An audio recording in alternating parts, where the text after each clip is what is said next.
What's up guys, and welcome back to another video, and welcome to a video once again looking at monitors, and to arguably the most exciting monitor that AOC currently sell.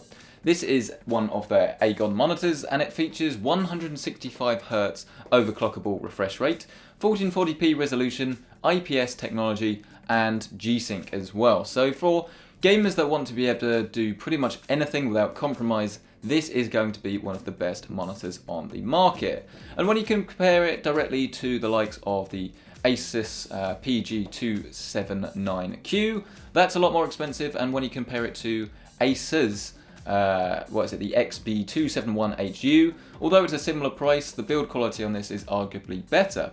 So does this mean that this is the best choice, or is this a monitor that you should be sadly leaving on the shelf? Well, to answer that question, we probably should take a look at the design, which I think is great. I think it strikes a very nice balance between looking good, not looking overly gamery, but not being too expensive either.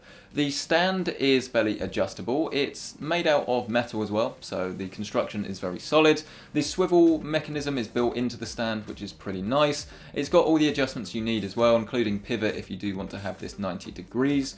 The only real actual issue that I would say that I do have with the stand is just that there isn't really much cable management at all. You've literally just got a big gap underneath the monitor, which means that your cables can look a little bit messy. To get around this, you can cable manage through the handle on the top of the display, but it's not part of the design, and that's the only real thing I would want to be changed on this monitor. Then moving around to the back, the design language continues and it looks very good. Being a G-Sync monitor though, we don't really have too much, or too many connections I should say. We've only got HDMI, which should support, it is HDMI 2.0 I believe, and it should support higher refresh rates if you hook it up to a PC. But if you hook it up to like an Xbox One S, hoping to get 4K output, that's downscaled to 1440p, sadly that is not supported. Don't expect to be watching any 4K Blu-rays or any 4K content on this monitor. It's not going to happen. Now, if you want to use the full G-Sync technology, of course you are going to need to use that DisplayPort 1.2 connection, and then that's how you can get the 165Hz from this monitor. Simply go into the menu and enable the 165Hz and you are away. We've also got a USB hub though on the underside of the monitor, as well as two more on the right hand side, in addition to a headphone jack, microphone jack, and then that classic AGON headphone stand. As far as setting up this monitor is concerned, it's not necessarily difficult to do, it's just not as easy to do as it is on some of its competition. The menu systems aren't really laid out as well as I would like them to be. It doesn't look great either, and just the competition has better menu systems. But again, you can pretty much get everything you need to do done, and it's not going to be the sort of thing that's going to bother most people. It just doesn't look like a premium menu system when this is a premium monitor. Once you've got this all set up on your desk though, regardless of whether it's with the included stand or you use a third party via the Visa mount system, I think you're going to be very impressed with how it looks and how it performs, because it's an IPS panel and it's very smooth and responsive, which is going to mean that for pretty much all applications it's going to do you proud.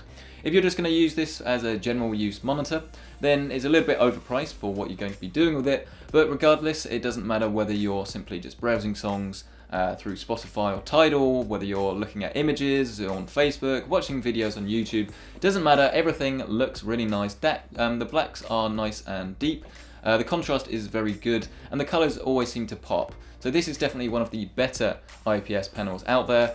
And if you do want to do some more serious application work, so you want to do some color grading, you want to do some image editing, you want to do some video editing, then this isn't necessarily going to be the best monitor out there, but it's certainly going to be more than usable. I have no problems using this for my image editing work and my video editing work, and it's definitely the sort of monitor that I personally would go for, because it's just as good as gaming as it is with general use. It's a very smooth and responsive experience. If you've never used a high refresh rate monitor, then normally what happens is you have to go for a TN panel, which means that you get washed out colors and you get a load of color shift. And with an IPS panel you don't get any of that. What you get is the same smooth experience, but then you get colors that actually pop on the screen, great contrast, and you get great image quality paired with high refresh rates. And this is something that's really, really amazing to use for games. So for example, I've been playing a lot of Dishonored on this monitor, and that's a first-person shooter, and it's sort of like a more dull game. It relies a lot on contrast rather than sort of outright colour popping, but it still looks great on this monitor. Something like Battlefield 1 as well is going to be ideal. Obviously you're going to need quite a lot of horsepower to actually drive this, and the GTX 1070 that I'm using with this monitor sort of got between around about 80 and 100 frames a second with the settings that I chose for the game. So you're not getting the maximum out of the monitor unless you've got a lot of horsepower, but then booting up something a little bit more easier to drive, something like Mass Effect 2, which of course I'm playing in preparation for the upcoming Andromeda game, that plays without too much fuss at all. Once you've made a little registry hack in the files, or any hack I should say, it can run at 165 Hz and it looks fantastic. It's very smooth. I think there is maybe slightly more input lag with this monitor than there is from the Acer Predator and from the ROG Swift.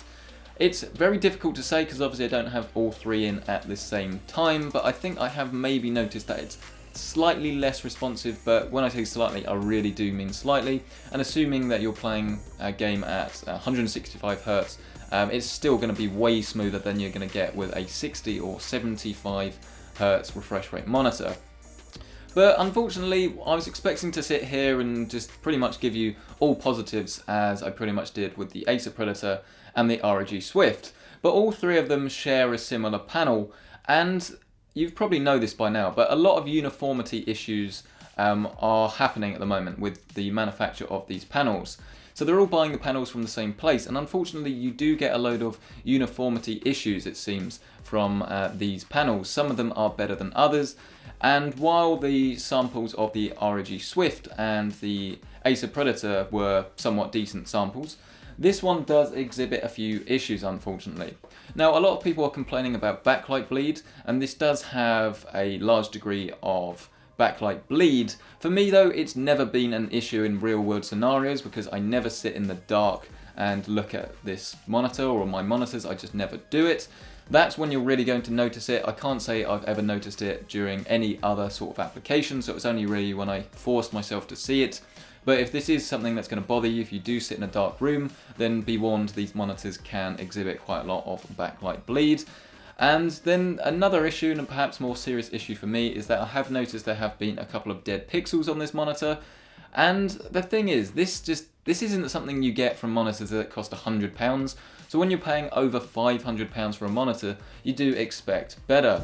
The problem is though that it's not going to be specific to this model, it's going to be specific to the panel type, and it doesn't matter what manufacturer you buy it from, you might get a problem like this, which is a shame. And the easy way of course to get around this is to just send the monitor back and get a new one, but then you might have the same issues. And it's a shame that we're not quite at that stage where you can buy a monitor like this with confidence, but that's just the scenario we're in. You've got to pick your poison, unfortunately. You've got to either go for a TN panel, or you've got to spend a bit more, get an IPS panel, but it seems like you may not get the best one out there. But assuming that you do get one that doesn't exhibit these issues, there's really not that much to fault about this monitor. It's very well priced, it has a good looking design, and it's pretty much ideal for gaming and non-gaming scenarios, which is why overall, in line with my reviews of the other monitors, I'm awarding this the top purchase award. But that's why review scores and review awards aren't necessarily the most important thing, because if you do buy one of these monitors, you've got to be aware that you may get an issue in terms of uniformity, and you may have to send it back. I know it sucks, but there's not really anything we can do about that other than not buy it and miss out, or buy it, but then obviously unfortunately we may find these issues. But yeah, let me know what you think of this review. Let me know what you think of the uniformity issues, and if you think HDR monitors maybe are going to be worth waiting for. Let me know down in the comments section below. A massive thank you to AOC for shipping this loaner sample out as always. Thanks to Corsair for sponsoring the channel. Subscribe if you haven't already for more monitor reviews. Click the little eye to see the rest of my monitor reviews, and I'll see you in the next video.